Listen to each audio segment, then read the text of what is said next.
أعوذ بالله من الشيطان الرجيم.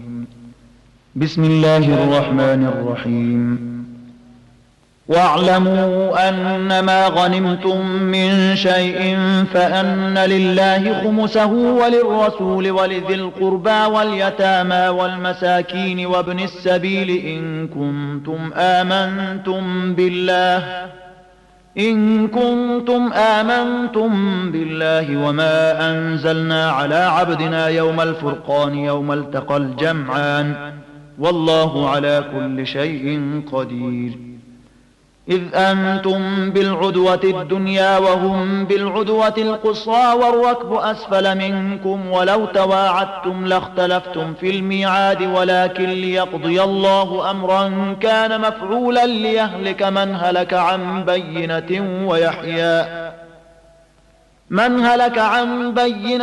ويحيى من حي عن بينة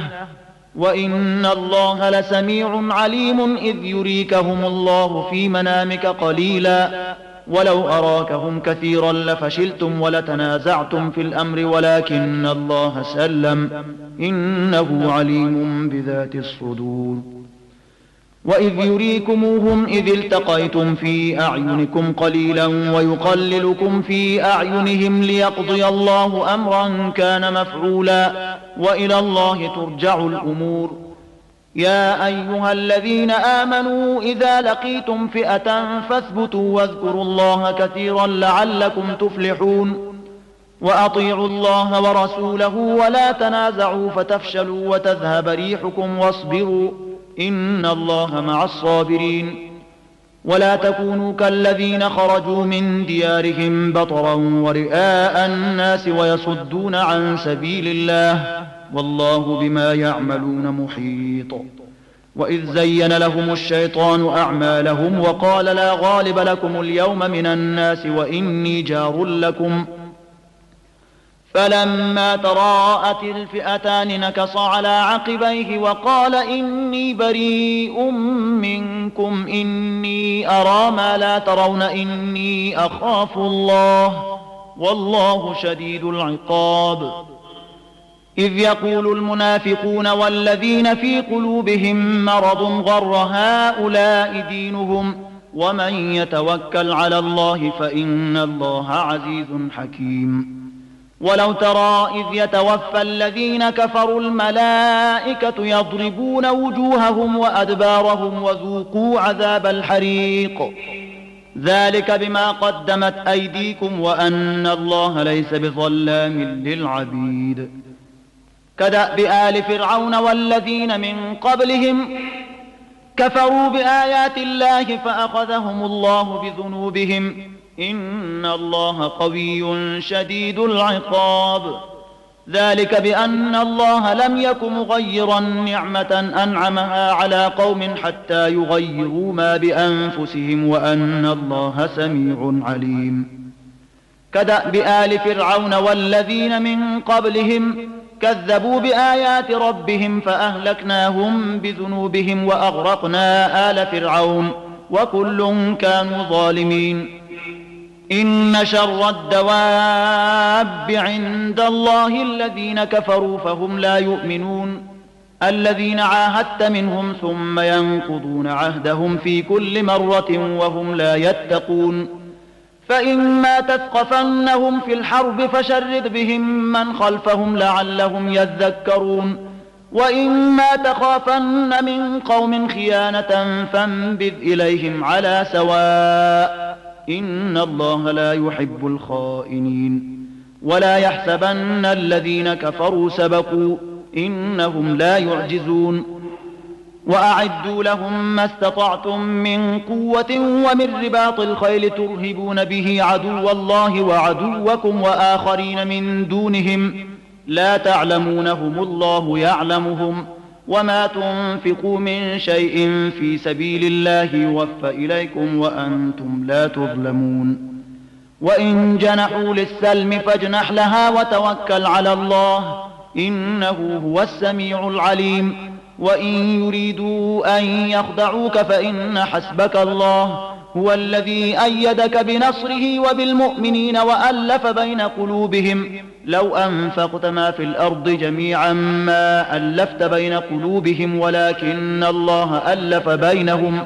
إنه عزيز حكيم. يا أيها النبي حسبك الله ومن اتبعك من المؤمنين. يا أيها النبي حرض المؤمنين على القتال إن يكن منكم 20 صابرون يغلبوا 200 وإن يكن منكم 100 يغلبوا 1000 من الذين كفروا بأنهم قوم لا يفقهون. الآن خفف الله عنكم وعلم أن فيكم ضعفا فإن يكن منكم 100 صابرة يغلبوا 200 وإن يكن منكم 1000 يغلبوا 2000 بإذن الله والله مع الصابرين. ما كان لنبي أن يكون له أسرى حتى يسخن في الأرض تريدون عرض الدنيا والله يريد الآخرة والله عزيز حكيم. لولا كتاب من الله سبق لمسكم فيما أخذتم عذاب عظيم فكلوا مما غنمتم حلالا طيبا واتقوا الله إن الله غفور رحيم. يا أيها النبي قل لمن في أيديكم من الأسرى إن يعلم الله في قلوبكم خيرا يؤتكم خيرا مما أخذ منكم ويغفر لكم والله غفور رحيم. وإن يريدوا خيانتك فقد خانوا الله من قبل فأمكن منهم والله عليم حكيم.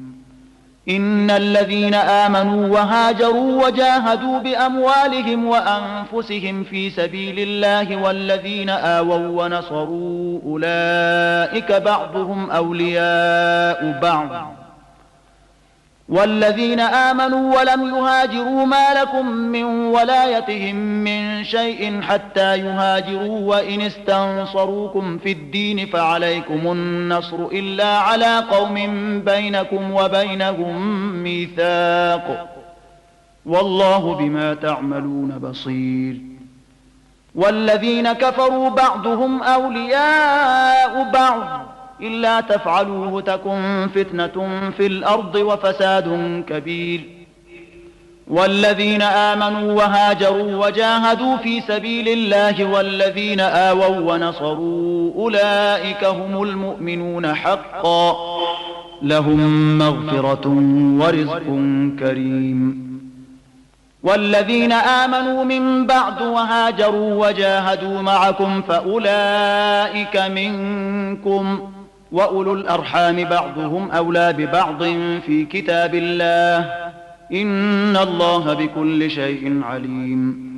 براءة من الله ورسوله إلى الذين عاهدتم من المشركين فسيحوا في الأرض 4 أشهر واعلموا أنكم غير معجز الله وأن الله مخزي الكافرين. وأذان من الله ورسوله إلى الناس يوم الحج الأكبر أن الله بريء من المشركين ورسوله فإن تبتم فهو خير لكم وإن توليتم فاعلموا أنكم غير معجز الله وبشر الذين كفروا بعذاب أليم. إلا الذين عاهدتم من المشركين ثم لم ينقصوكم شيئا ولم يظاهروا عليكم أحدا فأتموا إليهم عهدهم إلى مدتهم إن الله يحب المتقين. فإذا انسلخ الأشهر الحرم فاقتلوا المشركين حيث وجدتموهم وخذوهم واحصروهم واقعدوا لهم كل مرصد فإن تابوا وأقاموا الصلاة وآتوا الزكاة فخلوا سبيلهم إن الله غفور رحيم. وإن أحد من المشركين استجارك فأجره حتى يسمع كلام الله ثم أبلغه مأمنه ذلك بأنهم قوم لا يعلمون. كيف يكون للمشركين عهد عند الله وعند رسوله إلا الذين عاهدتم عند المسجد الحرام فما استقاموا لكم فاستقيموا لهم إن الله يحب المتقين. كيف وإن يظهروا عليكم لا يرقبوا فيكم إلا ولا ذمة يردونكم بأفواههم وتأبى قلوبهم وأكثرهم فاسقون اشتروا بآيات الله ثمنا قليلا فصدوا عن سبيله إنهم ساء ما كانوا يعملون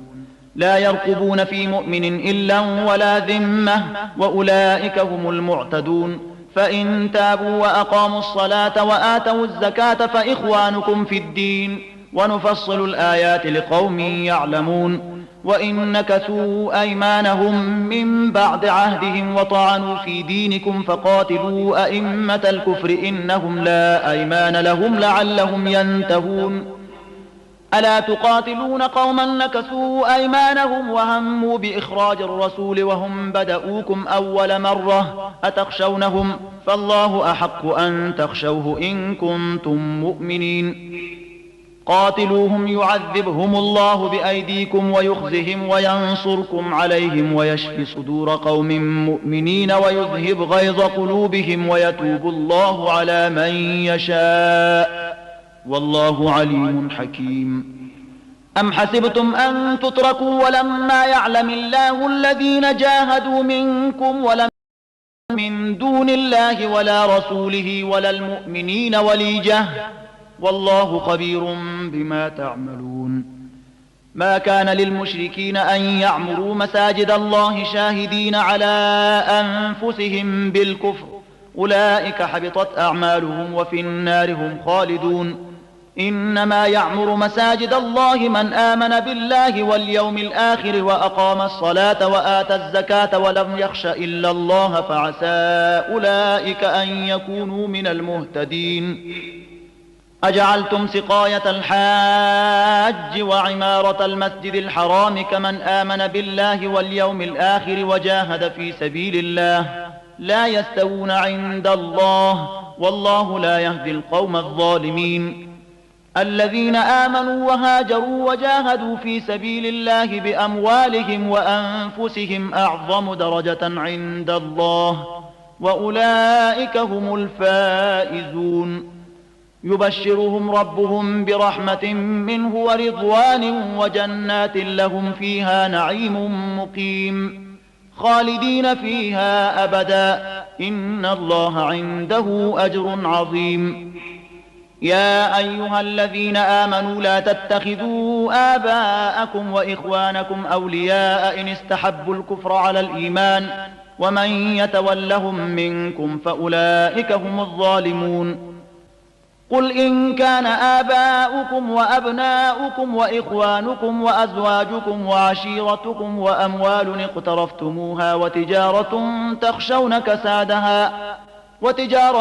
تخشون كسادها ومساكن ترضونها أحب إليكم من الله ورسوله وجهاد في سبيله فتربصوا حتى يأتي الله بأمره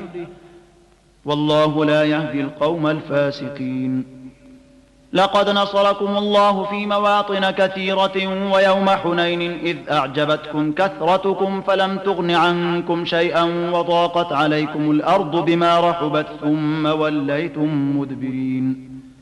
ثم أنزل الله سكينته على رسوله وعلى المؤمنين وأنزل جنودا لم تروها وعذب الذين كفروا وذلك جزاء الكافرين ثم يتوب الله من بعد ذلك على من يشاء والله غفور رحيم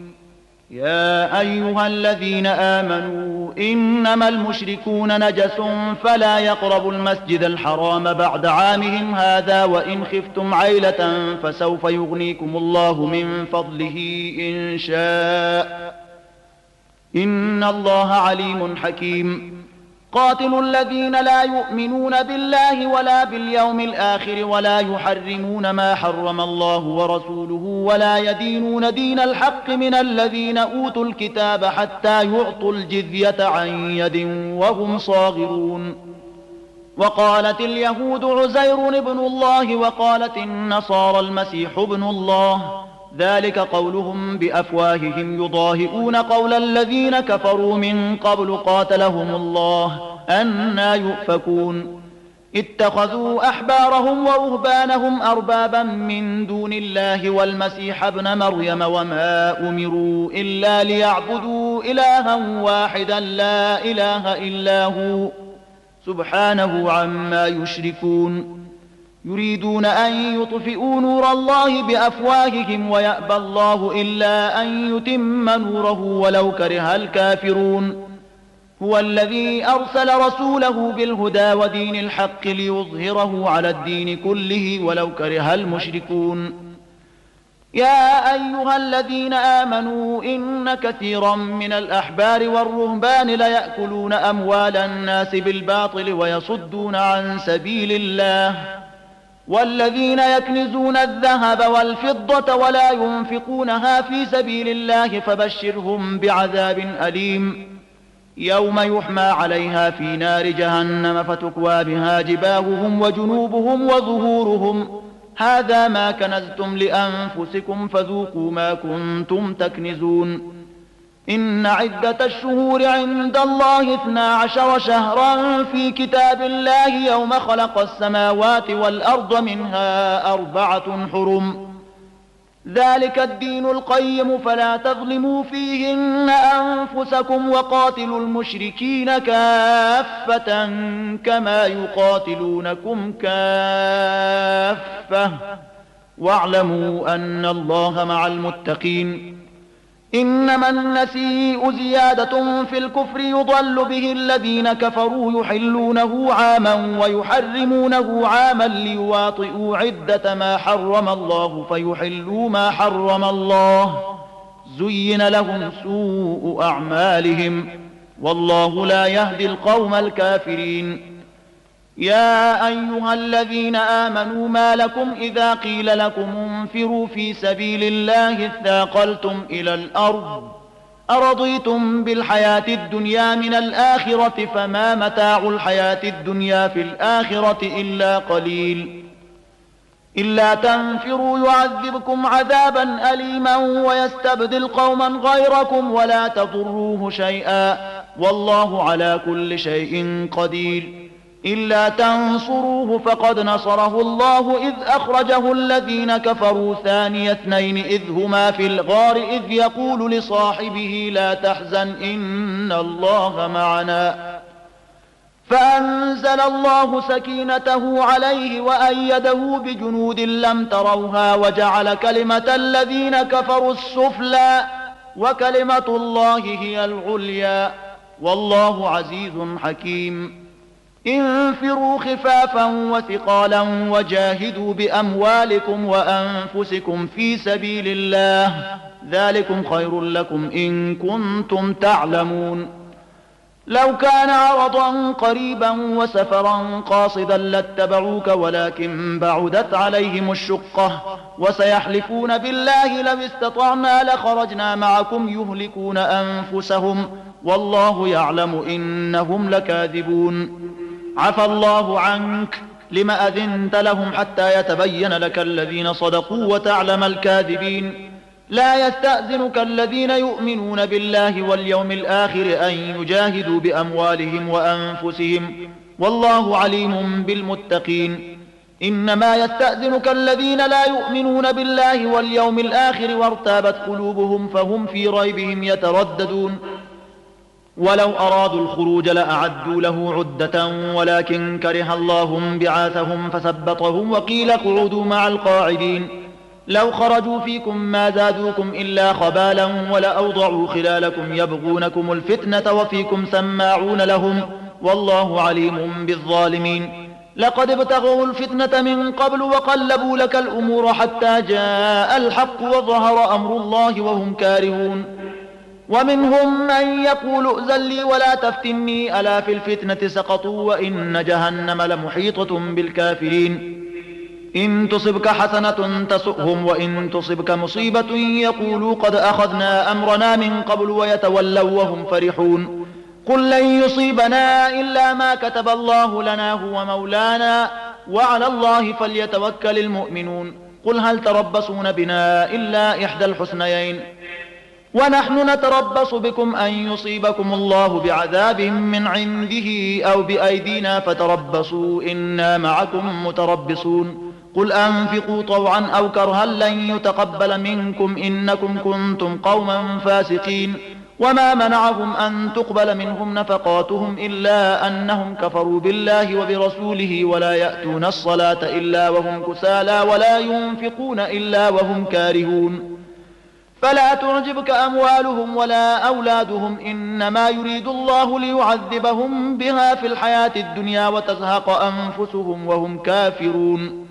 ويحلفون بالله إنهم لمنكم وما هم منكم ولكنهم قوم يفرقون لو يجدون ملجأ أو مغارات أو مدخلا لولوا إليه وهم يجمحون ومنهم من يلمزك في الصدقات فإن أعطوا منها رضوا وإن لم يعطوا منها إذا هم يسخطون ولو أنهم رضوا ما آتاهم الله ورسوله وقالوا حسبنا الله سيؤتينا الله من فضله ورسوله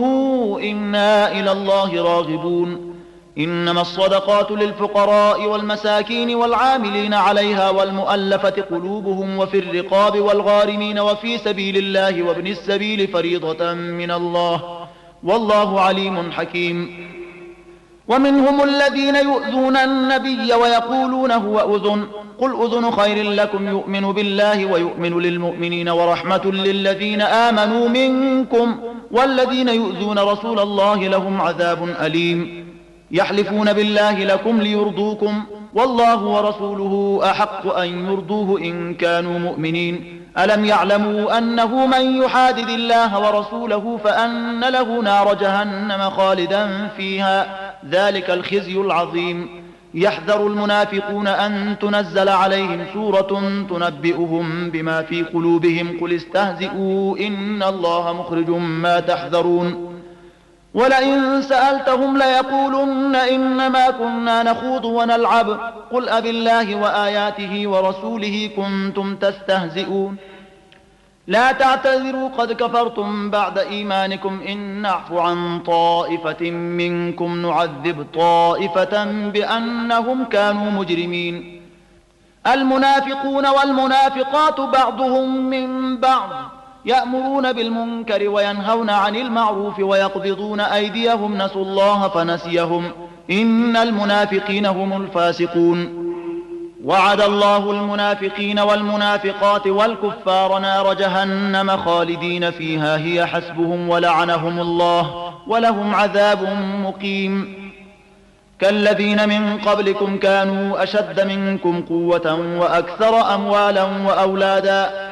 فاستمتعوا بخلاقهم فاستمتعتم بخلاقكم كما استمتع الذين من قبلكم بخلاقهم وخضتم كالذي خاضوا أولئك حبطت أعمالهم في الدنيا والآخرة وأولئك هم الخاسرون ألم يأتهم نبأ الذين من قبلهم قوم نوح وعاد وثمود وقوم إبراهيم وأصحاب مدين والمؤتفكات أتتهم رسلهم بالبينات فما كان الله ليظلمهم ولكن كانوا أنفسهم يظلمون والمؤمنون والمؤمنات بعضهم أولياء بعض يأمرون بالمعروف وينهون عن المنكر ويقيمون الصلاة ويؤتون الزكاة ويطيعون الله ورسوله أولئك سيرحمهم الله إن الله عزيز حكيم وعد الله المؤمنين والمؤمنات جنات تجري من تحتها الأنهار خالدين فيها ومساكن طيبة في جنات عدن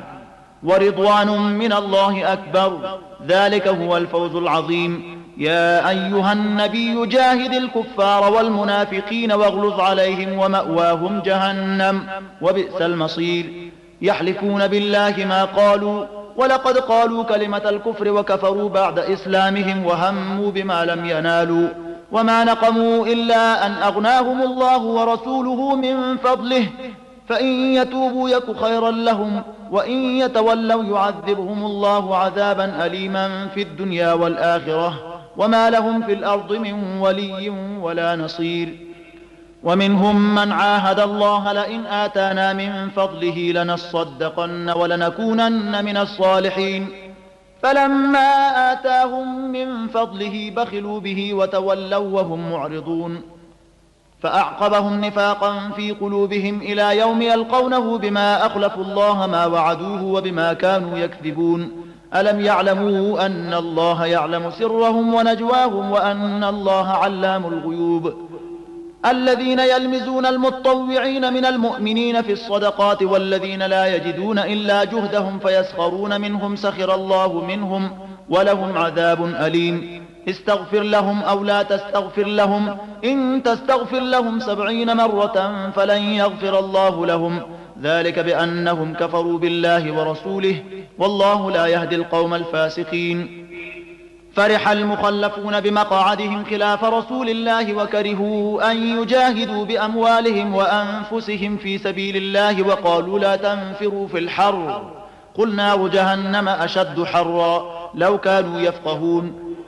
فليضحكوا قليلا وليبكوا كثيرا جزاء بما كانوا يكسبون فإن رجعك الله إلى طائفة منهم فاستأذنوك للخروج فقل لن تخرجوا معي أبدا ولن تقاتلوا معي عدوا إنكم رضيتم بالقعود أول مرة فاقعدوا مع الخالفين ولا تصل على أحد منهم مات أبدا ولا تقم على قبره إنهم كفروا بالله ورسوله وماتوا وهم فاسقون ولا تعجبك أموالهم وأولادهم إنما يريد الله أن يعذبهم بها في الدنيا وتزهق أنفسهم وهم كافرون وإذا أنزلت سورة أن آمنوا بالله وجاهدوا مع رسوله استأذنك أولو الطول منهم وقالوا ذرنا نكن مع القاعدين رضوا بأن يكونوا مع الخوالف وطبع على قلوبهم فهم لا يفقهون لكن الرسول والذين آمنوا معه جاهدوا بأموالهم وأنفسهم وأولئك لهم الخيرات وأولئك هم المفلحون